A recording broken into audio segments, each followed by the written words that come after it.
Hello and welcome, my name is Racho and I am very excited to be doing a video on the newest Warframe, Oraxia. I say very excited because she's a really cool Warframe. Like, I'm gonna go so far to say that she's probably the coolest Warframe we've gotten in a very long time. And she's also really good. And now I honestly pride myself to not be an overhyper when it comes to new Warframes. And even when it comes to Warframes that are relatively good, I'm still going to make sure I point out all their flaws. And while Oraxia isn't anything like, let's say, Seren, I was at first going to say some issues that I had with her. But after I tested her a little bit, I realized how good she actually is. And yeah, she's a really good Warframe. Again, not Seren good, or like top tier good, but she's really good.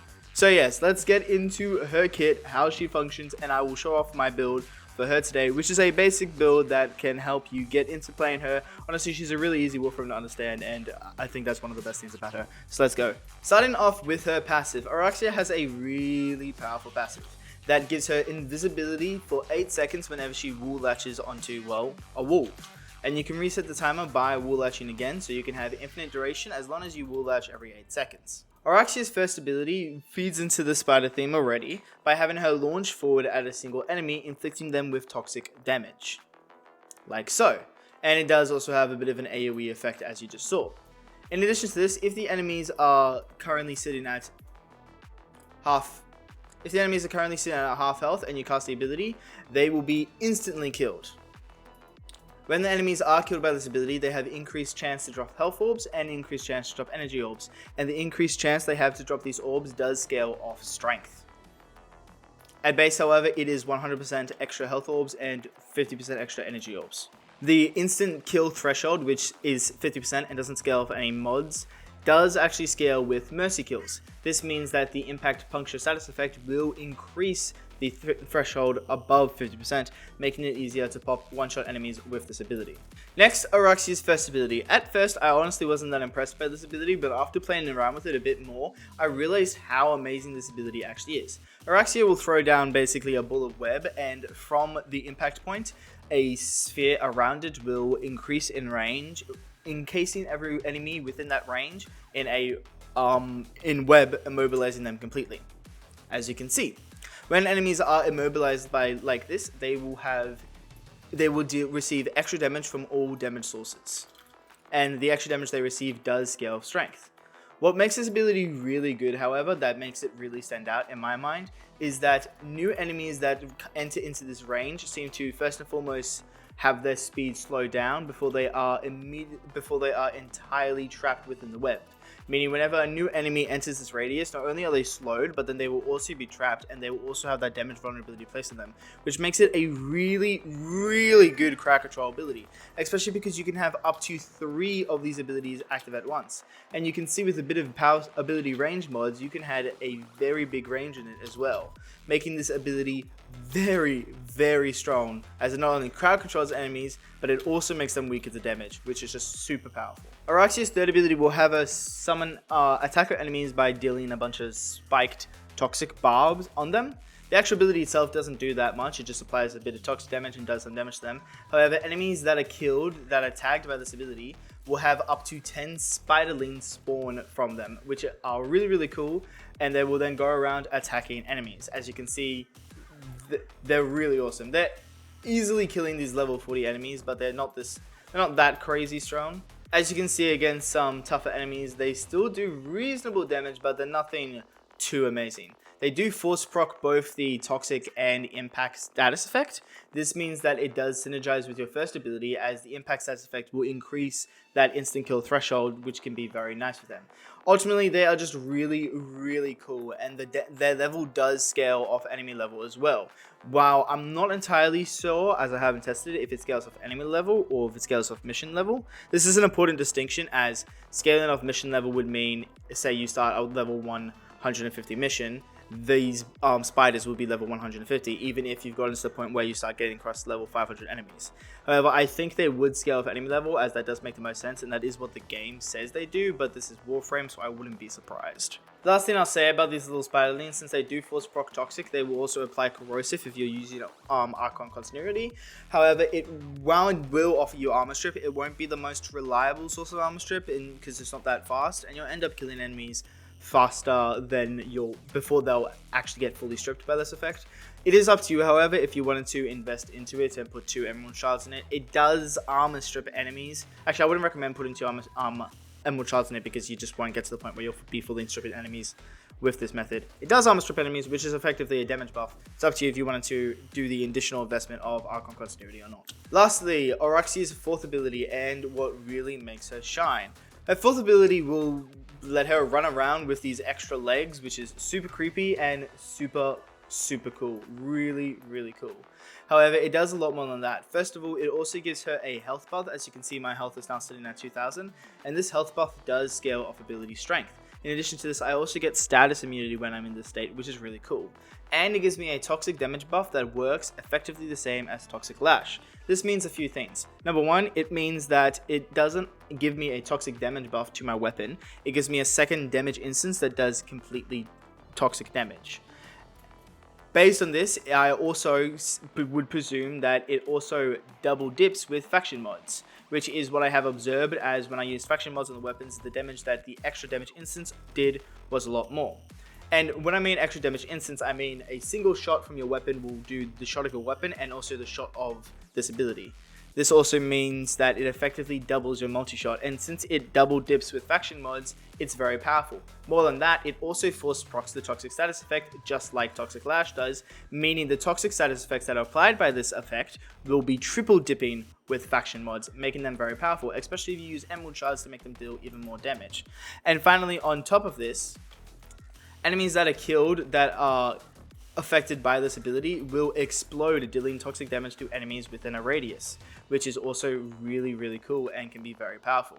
However, the downside to this is you cannot use your melee weapon while this ability is activated, meaning you can't use melee influence like you can on Saren, which would have the toxic status effect quadruple dip with status effects. What's more, this ability isn't as amazing as Toxic Lash because, like every other damage buffing ability in the game, you can't put Raw and this ability on Oraxia at the same time, because Warframe has this feature where it stops you from placing 2 damage buffs on a single Warframe, and if you attempt to with the Helminth system, it makes you Helminth off the damage buff that's already on the Warframe to put on the new one. So if I tried to put Raw on Oraxia, I would have to get rid of the 4th ability. For whatever reason, Saren is not affected by this, and you can have Toxic Lash and Raw together, and Saren's first augment also gives a 3rd damage buff, which is another reason why Saren is so powerful.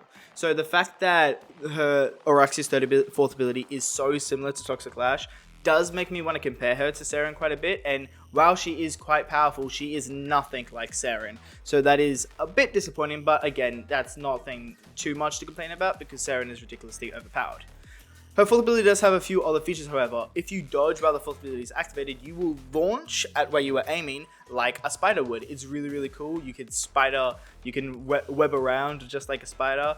And when this ability is activated, you have infinite uptime on Wool Latch. This also means that you can stay invisible for a very long time with her passive. And you also get increased parkour velocity and speed when the ability is activated as well, so you can run around pretty fast, and it's really fun to play around with.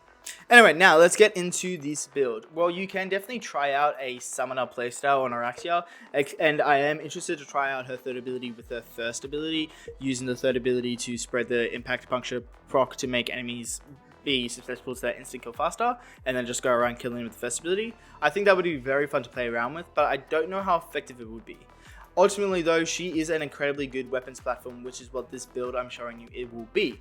And while I will be using a specific weapon that I think works very well for the build, you can use whatever weapon you want, as her 4th ability is really what makes a massive buff to her weapons. First though, I do want to talk about the survivability choice I've gone with for the build. I have decided to do a health changing setup. She does get additional health from her 4th ability as I mentioned, but also this might confuse some people because of her passive. Yes, you can just sit invisible theoretically forever by wall latching every 8 seconds, but I don't want to do that because 8 seconds is a relatively short duration, and if I had to wall latch every 8 seconds just to keep my survivability going, personally I find that's kind of annoying. That's entirely my own subjective opinion. You can do, if that works well for you, you should do it, as it is an objectively better survivability tactic. But for ease of playstyle, I just went for a health tanking setup instead. Next up, we have the Helminth ability. I chose to go for Raw, which gives me a few added benefits. First of all, it does give me a damage buff, which is very nice, and it is a damage buff that I can pair with my 4th ability, as Raw is also not affected by the can't have 2 damage buffs on a single build for some reason. And it also gives me additional energy, which is also nice, as the 4th ability is a energy drain over time ability, so I won't have to worry about any energy concerns with Raw, which is also very nice. And Raw will also be applied to my spiderlings, which is great because it means they're going to go around dealing even more damage and also apply viral. And viral is going to work very well with the setup because the damage setup I will be doing will be a toxic damage over time setup, and viral will obviously increase the damage that toxic procs do, which is a very big buff. Next, we have the Archon Shards. So I did want to put on 5 green shards on her, and I actually have the Archon Shards to do this, but I don't have the Stellar to fuse the Archon Shards because I was a fool and fed all of my Stellar to the Helminth like a idiot. Anyway, so I ended up doing kind of a half build. The intention though is to have 2 standard emerald shards to increase corrosive procs up to 2, allowing you to fully strip. This is because I've modded my weapon with the corrosive damage type. And then I want to have 3 tau forged emerald shards to increase this toxic status effect damage by 45% to make the damage type, the toxic damage that our weapon will be doing, even more lethal. Next, let's go over to the Oraxia build. So I am using Summoner's Wraith. This is somewhat of a hybrid between her making my summons do more damage and also just mainly focusing on weapon platform DPS. Ultimately, I think it's just a really nice aura to have, and it synergizes as well with the kit, making her spiders deal more damage, which is really, really cool. And yes, I do recommend Helminth over the first ability because the first ability doesn't really do that much, and also you can get all the energy you need from Nourish instead of the first ability, so that's great. For the Archons, I am using Archon Energize for additional energy, though with Nourish, you honestly don't need this. You could replace it with something else. I was using Archon Energize before I slapped on Nourish onto her. I clearly just forgot to change it. Not entirely sure what I'd put on her right now. Maybe something like Guardian or even Arcane Blessing could be good for additional survivability. I'm going to keep Energize on her for anyway, though, just in case. And Multi-Augmented for an additional 60% ability strength, which is pretty helpful as I am using Overextended, which lowers my ability strength by 60%. So that's going to increase the damage, the damage buff I get from my 4th ability, decrease the damage buff I get from Nourish, and it will also increase the damage vulnerability that my 2nd ability does. So it's overall going to increase my damage output by a lot, which is very helpful. Addition for ability strength, I am also using Blind Rage, Umbra Intensify, and Orca Secrets. I didn't want to use Transient Fortitude because I didn't want to put too much duration mods on her, but I still wanted to have relatively good duration, so I just opted for a generic primed continuity. Like I said, you could go for Archon continuity if you want, however, it doesn't apply that many corrosive procs, and I figured I'm just not going to do it anyway because this doesn't make that much of a difference. And in my case, I am using my weapon to apply corrosive, which will armor strip much faster, so it's not really worth it in my case. Overextended for range, as I already pointed out, and I also have stretch for even more additional range, mainly for my 2nd ability, which was going to freeze enemies, slow them down, give me great crowd control, and also make them weak to damage. Works very, very well. And also it will increase the explosion radius of enemies that are killed when I have my 4th ability activated, which is also very nice as it's going to further increase my damage. And then lastly, I am of course using Primed Flow for the extra energy. The weapon I am using is Oncocore, which is honestly a really fun weapon to play around with, and it works well for damage over time setups like this. However, you can choose whatever weapon you want. Oncocore is really, really cool, however, because it is a beam weapon, but it has a unique trait that each time you kill an enemy, you can summon up to 4 tendrils, and these tendrils will automatically lock onto enemies and attack them for you, basically meaning you don't actually have to aim with this weapon, which is just really fun and works really well with my brain dead gameplay that I normally like to do. However, what really makes this weapon shine is actually its augments, which makes it so that for every one of those tendrils you have activated, the weapon's crit chance and status chance is increased, and it also makes it that killing an enemy will refill the magazine by 20%. This is really good because it means you never have to refill the weapon yourself, and also because whenever you do reload the weapon, the tendrils reset. So having Sentient Surge makes it so you never have to reset the tendrils, because you never have to reload the weapon, which is awesome. We are using Galvanized Diffusion for the extra multi-shot, Galvanized Shot for the status chance, and also the Gun CO effect. Secondary Merciless for the generic base damage, Creeping Bullseye for the crit chance, Primed Target Cracker for the crit damage, Primed, Expel, Orakin. 100% you want a faction mod for the setup, as if I am correct, the toxic damage type coming from Oraxia's 4th ability will triple dip with faction mods, meaning this is a gigantic damage buff to your damage output, so you 100% want a faction mod. And then I am using Corrosive, which will armor strip enemies for me, further increasing their damage, which is very helpful, because I have armor stripping from Corrosive, I have increased damage from Nourish, from Viral, which I get from Nourish, and then I have the actual damage over time from Araxia's 4th ability's Toxic, which is great. For the companion, I've gone with the Pens of Opophyla, for a few reasons. Number one, because if Viral Quills will not only give me additional Viral Priming, but it synergizes very well with Synth Deconstruct, which will increase the drop chance of Health Orbs. This works really, really well for this setup, because I did forget to mention, I am in fact using Health Conversion on Oraxia for additional armor to give me some additional damage reduction. I'm not using Annotation because I found that she has a really, really high value of CC coming from her 2nd and also the Spiderlings from her 3rd ability, so Adaptation wasn't the most reliable source of damage reduction. So Health Conversion works really, really well on her, and Synth Deconstruct with Pensive Opophyla's Virus Kill synergizes really well with Health Conversion as well. So that's one reason why I'm using the Pensive Opophyla, and also because of the Mana Symbiosis mode, which does work on any Opophyla, but Panzer is easily the best Opophyla in the game. It basically gives me a health gauge, which is very helpful for any health tanking setup, because it means I have something to rely on just in case I do run out of health. In addition to this, I am also running Hunter Recovery, which will make it so the companion can actually heal me. This is the only healing I have for the setup, so it's quite important. However, if my health does get low, I can always activate my passive, giving me that invisibility, which is also a really nice buff, so give my companion a bit more time to actually give me back my health.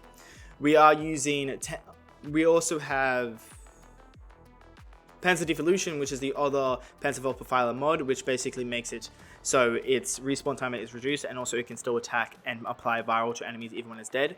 Tandem Bond isn't really useful for this build, but I do reuse my companion builds, that's why that's there. Tenacious Bond will increase the crit damage of my weapon, which is very nice. Link Vitality is for the Survivability Companion. Fetch is a must-have mod. And we'll also be using Medipet Kit for the Survivability for the Companion to allow it so it can have some health regeneration and die less. For the Companion's Claws, this is set up entirely for utility and not for damage. I am using Protective Posture, which will apply the Puncture Proc, which not only lowers enemies' damage, but also gives me a crit chance buff against them.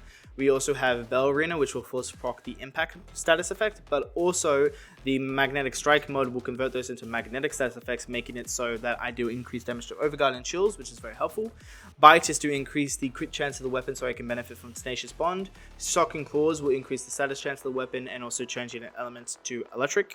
And conditioning changes its damage type to slash and also increases the damage. Bloodthirsty is so the companion can get some healing for itself, as it makes it so it can steal health from enemies that are affected by the slash status effect.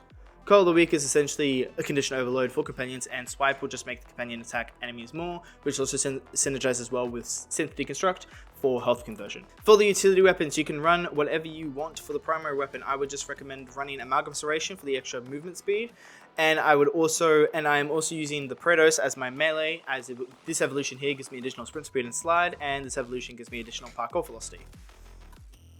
For the focus skill, you can run whatever you want except Naramon, as it's not a quick attack melee build. I'm running Zedonk for additional energy economy. However, you can run Vazarin for some additional survivability or grouping. You can have Yunaru for armor strip or knockback immunity if you weren't going to use the 4th ability, as you do have status immunity in the 4th ability, so you also are immune to knockback. And then Matarai for additional power strength, casting speed, and also some nice additional bonuses.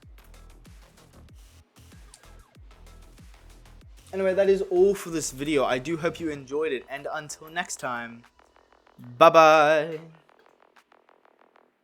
Recommendations you'd like to see me make videos in the future as well. You should be expecting a Valkyrie rework build very soon, and I'll also be covering a few of the new augments that came in the update very soon as well. And if you did enjoy this video, consider watching some of my other content, leave me a like and a subscribe, and until next time, bye bye.